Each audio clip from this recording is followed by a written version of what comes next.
అరాచక పాలనకు, అభివృద్ధి పాలనకు గత 5 సంవత్సరాలు, ఇప్పుడు 1.5 సంవత్సరంలో జరిగిన పరిపాలనలో జరిగిన అభివృద్ధిని చూస్తే అర్థమవుతుంది. గత 5 సంవత్సరాల పరిపాలన మొత్తం అరాచక పాలనగా సాగింది. యువతకు ఉద్యోగ ఉపాధి అవకాశాలు లేవు. గంజాయికి బానిసల్ని చేసి వారి ప్రైవేట్ సైన్యంగా వాడుకున్న పరిస్థితి మనం చూసాం. అలాగే ఎక్కడ చూసినా నిత్యం దౌర్జన్యాలు, హత్యలు, మహిళలపై అత్యాచారాలు, భూ కబ్జాలు, సహజ వనరులు మొత్తం దోచుకునే తీరును మనం చూసాం.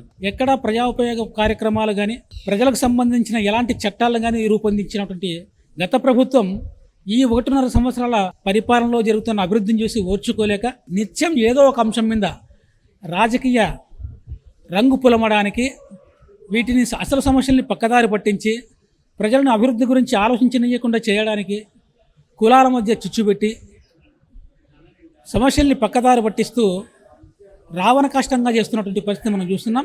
దీన్ని రాష్ట్ర ప్రజలందరూ ఖండించాల్సినటువంటి పరిస్థితి ఉంది.